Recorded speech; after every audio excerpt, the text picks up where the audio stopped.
And we're live. Welcome, everyone. It's 2:30 p.m. on a Wednesday afternoon, and you're watching Innovation Fika with Donny here live from Tekniken 1 at KTH, Stockholm, Sweden. With, of course, a full live audience in the room. Don't forget, you can always come to Tekniken and watch this live as well. Always with a guest, always with some cool tech, cool ideas, and always with something to learn as well. So you make sure to follow me here. Let's put this on as well here. Follow me on LinkedIn. I post almost daily on innovation, startups, entrepreneurship, inspiration, and I also write a weekly newsletter on LinkedIn. So follow me on LinkedIn for that. We are live today on LinkedIn, YouTube, Twitch, Facebook, Univid, and Twitter. So you can follow us live on any platform, and all of the content that I record here live or that I write is also collected on my Medium page. Donny S. Ligonis. You can go there and you can find everything that I've ever written, 400 plus posts on entrepreneurship and all of the recorded films here as well. So enough about that. Just remember, follow me on LinkedIn and everything will be fine, hunky-dory. And every Wednesday, 2:30 p.m. is my Innovation Fika, my coffee break, where I interview an interesting person about some interesting stuff. Today, I have the great honor, we'll take that away one, we don't need that now. Today, I have the great honor to introduce a good friend and a KTH alumni, Rebecka. Welcome to the show. Thank you very much. Welcome. Very happy to be here. Wow, I'm happier to have you here than you are here to be here. So Lovely. I'm the happier one here. I'm really happy to have you here, and I know that we're going to talk about your experience as we've written in the invite, as an experienced CTO and tips and tricks for startups. But let's start with what you're doing today, because I know that you actually have co-funded and you're running a startup now, right? Yes. Yes. Very true. It's called Momentus, and it's a health service for women after pregnancy and childbirth. So it's both health information, evidence-based health information in the form of an app. So we have an app called Momentus, and it's also you can also book video calls with a midwife. Okay. So it's both health information, but also health. But is it? I'm sorry for asking stupid questions here, but is it pre-birth or post-birth? Post-birth. Yeah. So we're focusing on that period after giving birth because it's quite neglected. Which is interesting because again, I'm expressing my ignorance here. It feels like there are less apps for post-birth than there are for either getting pregnant or pre-birth, right? Yes. Or am I? Yes. That's correct. Yeah. Yes, you're right. And that's what we've seen. And also there's a lack of information and it's scattered. And a lot of women feel left alone. So that's what we're solving. Yeah. And it's Momentus. And you can see the web address in there, momentus.se. Go in and check them out. And that, which is also interesting because my perception is that once you've gotten pregnant and you've been pregnant and you've given birth, then it's sort of, okay, and then the job is done. Yes. Thing. Yeah. But then another job starts as well. Exactly. And a lot of things happen to you and your body and your mind. And it's a big thing. And of course, getting a child is a big thing, but it's also a big thing what happens to you. So we're looking into that and helping you, guiding you through that. When did you start with Momentus?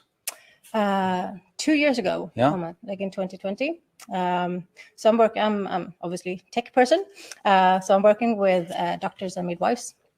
And so I don't have children yet, but all my other co-founders have two each, and they've seen this, they've experienced this problem themselves. So Maria, one of my co-founders, she had the idea after her second child.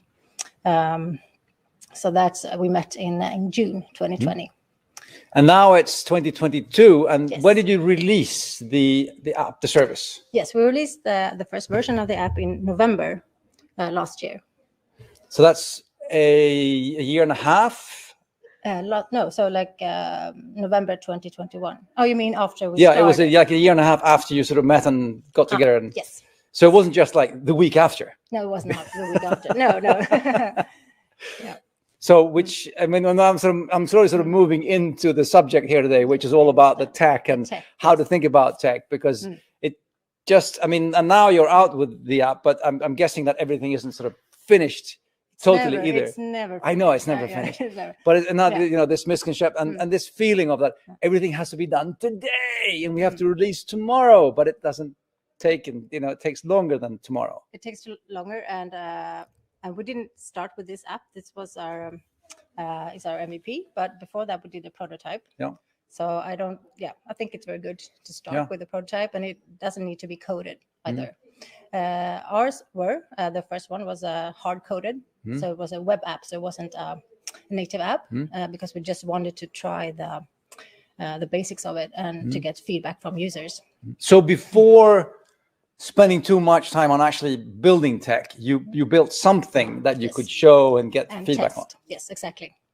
That's by the book. That is by the book. Yes. And so, and this is so interesting. Was there anything in what you built, the first sort of version, the mock-up that you made? Was there anything there that you tried and then you learned that, oh, we need to do this differently? I mean, any assumptions that was proved differently than you thought? Well, actually, we kind of quite validated the idea itself, but of course we made changes. And like one of the big learnings that we've made is that health information is really, really good, but people want to talk to a person. Yeah. So that's also why we are healthcare provider today. But before we did that prototype, we started with like not even a coded prototype. So there's multiple. So what was the first thing that you used to validate the idea? The first was just drawings, more or less. Yeah. And also you can use Figma or something, some UX prototyping, and just to talk to users and get some idea, is this what you want? Yeah. So we used that first. And have you had like the same people that had followed you all through the journey, or is it new people along the way, or like a user group that you're working with, or how have you been sort of working on that? No, it's been new people, mostly, because they are pregnant and then they give birth and then they so we need, of course, and it's been 2 years. So stay pregnant. We need you for another 2 years to just be there. Hold that. Exactly. But it's great because there are always more people who are pregnant. So it's of course, yes, indeed. Yeah. So first you did like a more or less paper or just wireframe prototype kind of thing, and then you went to a hard-coded web app to see what people thought about that, and then first you started building a native app. Exactly. And that was that. I'm guessing here then that was, since you're the CTO and tech brain of this part, I'm guessing that there's a lot of what you brought to the table as well was, let's not just start by building an app, okay? Yes. I've been very clear on what I think about this. Yeah. Yes, definitely. And did you feel that your co-founders, maybe they phoned you and they said, Rebecca, we need an app, or what did they say they needed when they talked to you? Did they know? Did they even know what they needed, or did they just say we needed? They need a CTO. They need a CTO. Yes, they've been told that you need a CTO, and they were looking for a long time. And so they knew they wanted to build an app. Yeah. And then we met and we had discussions. So it's never been this agile approach. We've all agreed on that. So it's not been hard for me in this, so we're very aligned. Yes, and it's also because we're also users, we're also experienced, so it's a lot from both personal experiences, but also from the profession, like from doctors. So working with women. Have you had the professionals on board early on as well, the doctors and other people? I mean, have they also been sort of part of the user test groups, or? Yes, so 3 of the 4 co-founders are doctors. Oh, wow! Yeah. And one is an obstetrician at the COAS. So we have that, and then now we also have a midwife and physiotherapist. Interesting. I mean, it's always interesting and very sort of reassuring to know that the people that are building something that I'm going to use actually know what they're talking about. Yes. And no offense to anybody, but. Just identifying a need and trying to cater to that. I mean, that's good, of course. Yeah. But you need the solid knowledge as well. So you need to bring that on board somehow. Yes, and that's so important for us because it's a lot of misinformation out there, and people are Googling or asking in Facebook groups, and sometimes it could actually be harmful. So it's been a big need for evidence-based information, and everything we write is written by one of our doctors, and it's audited by the obstetrician. So everything is very, it's always evidence-based. It's very important. Thank you. Yeah. Because I think we also live in a time where people have a tendency, and especially the last couple of years as well, where people, I was going to say, Googling themselves to death, which sounds like a joke, but it's also sometimes true. I mean, which is horrible to say, but that actually has happened. Yes. I was at a big health tech conference where they actually had looked at, how many deaths occur every year due to wrongful Googling. Really? What was it's kind of hard to know because they kind of died, but it's sorry again, but it's every year the health profession get in a number of people who have followed very strange advice that isn't evidence-based, that isn't so. That's good. By the way, everybody watching, make sure to post your questions in the comment feeds on whichever platform you are, and we'll try and pick them up as we go along. So we're here live, and ask questions. Good. So then we start out, and would you say you've been in a number of projects, and what is the most common early stage, like pitfall or mistake that you feel that people do, out of probably not just knowing better? One is what we talked about before, building too much. Yeah. In the start, before you actually know your user's needs. Like you have an idea, you have a thesis, and that's great. And build something that is not too big in the beginning and test it out. But we're engineers. We love building stuff. I know. And if we add more, it will be better. Exactly. And it will be perfect from the start. I know. So many and if I just add a bit more functionality, it's going to be even better. Yes. Like, can I build some more, please? No, totally wrong. Do the opposite and build the minimum. And that's an art. And that's why it's called minimum viable product. But the art of what is the least we can build to prove the point. Yes. I think that you've done that really, really well. Again, by the book here with Momentus. First even just pictures and sketches, and then going to a hard-coded web app, and then going to the native app. Okay, so not building too much too soon. Yes. That will be one thing. Yeah. Even though we do love building stuff as engineers. Okay, I get that. Okay. I still have the same problem. It's hard. It's hard. It's very, very hard. But, okay. Anything else that is, a typical thing that you see happening?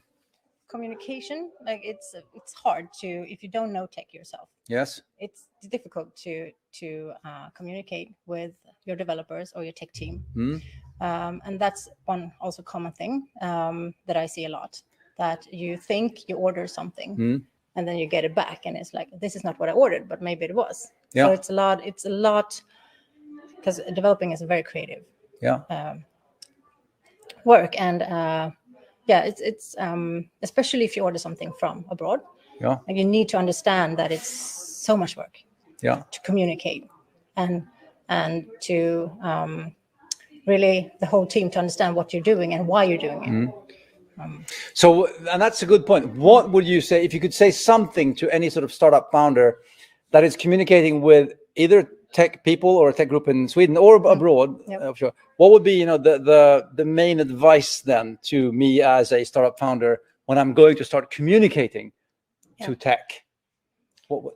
I would say to break things down, really do that hard work of breaking things down into details, and really together sit and like, okay, what does this function actually mean? Why do we do it? And to do that work, because in the beginning it takes some time, but then you're on the same page. And instead of just writing maybe some kind of... We need a good app. Yes, a good app, you should do something like this, and then you never know what you're going to get. So it's so go through like the epics, the big things you want to do, and then break them down together. But I think that is something that we've heard again and again and again when people have ordered something or communicated something, and then it comes back and it's sort of, but this is at all what I thought that I had asked for. And then on the other side, they say, but that's exactly what you asked for. Or that's what we heard you asking for. Yes. So communication is key. Break it down, make it super, super clear.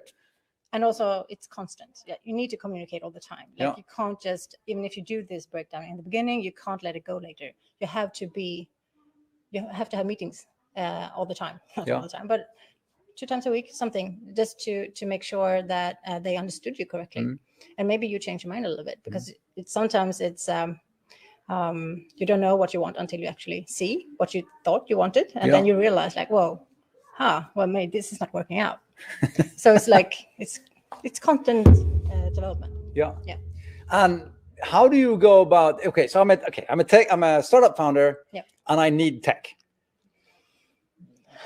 Before I even come to the point of asking tech for something, I need to find tech. Yes. How do I know that the people I'm talking to are the right people? Is there any way of knowing that? Is there anything I can? That's difficult.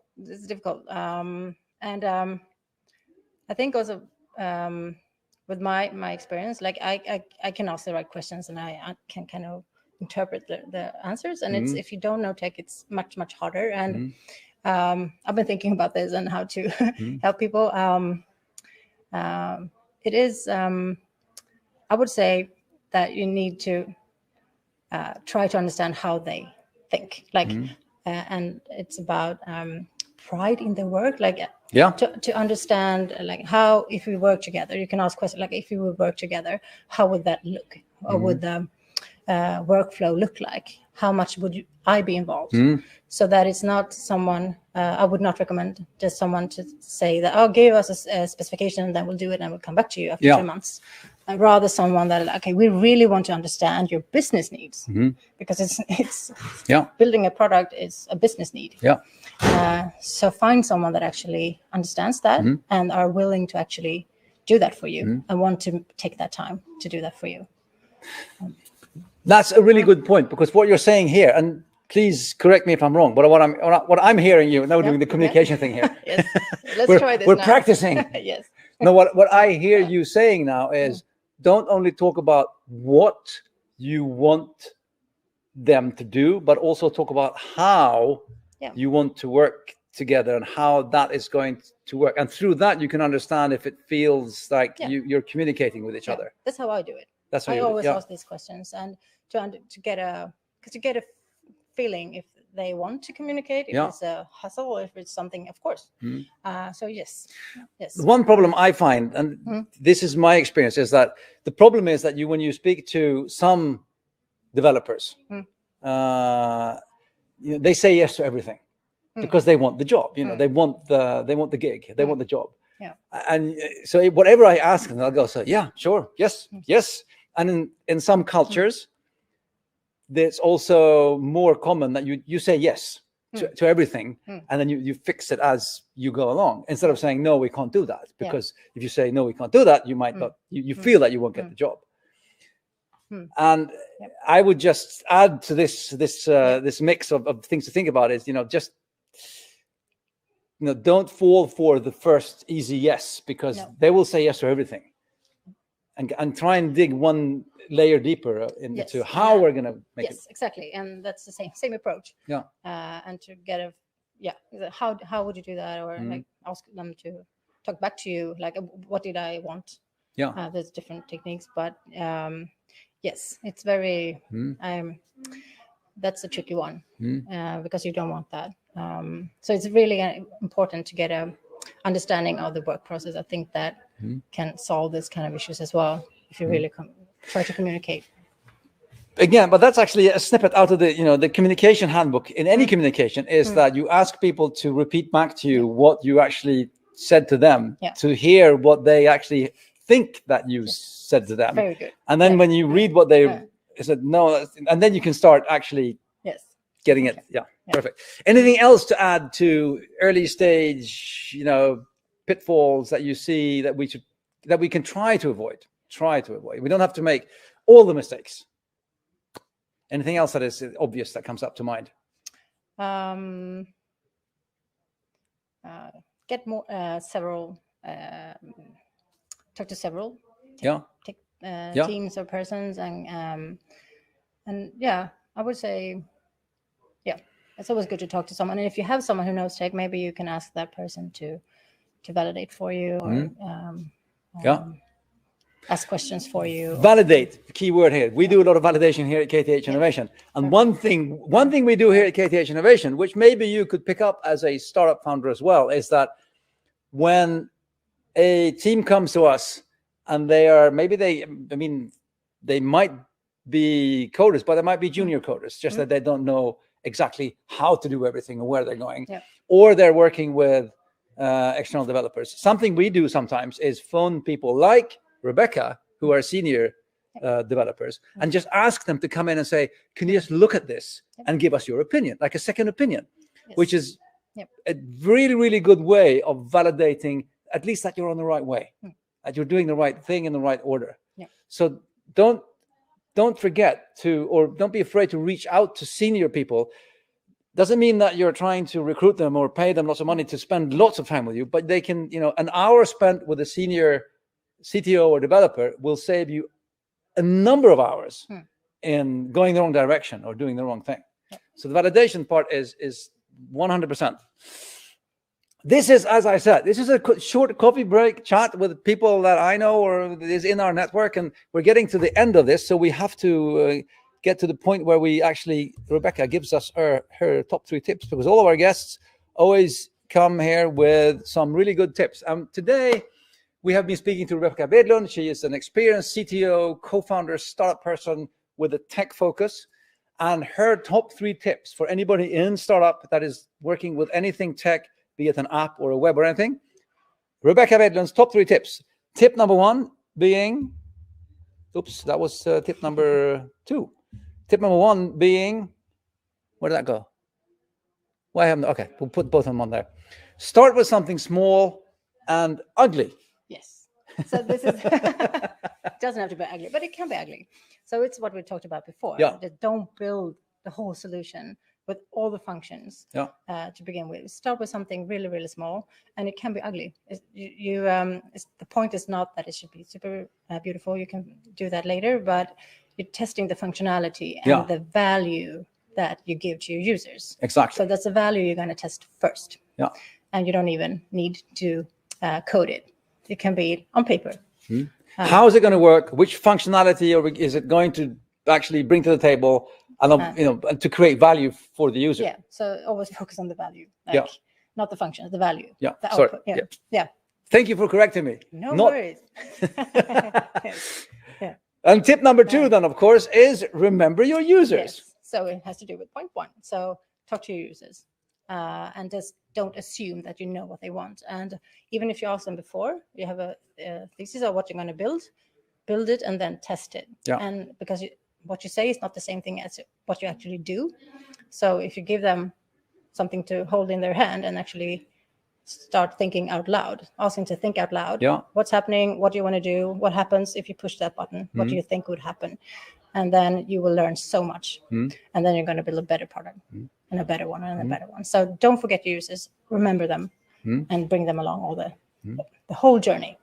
And even if you're building something which comes from yourself being a user, it's easy to become very sort of, oh, I know how this works. But then when you put it in somebody else's hand, they're going to say something different. Exactly. So remember the users and have them with you the whole journey. And then, of course, tip number 3, find a tech partner that cares. And that's also what you talked about. Like, talk to them, try to understand how they work and if they would actually care about you as a customer and your business needs, not just delivering exactly what is said on this paper, but value to you. So it's, again, they should see you as their users that they need to deliver value to. So find someone that you feel that they will do that for you.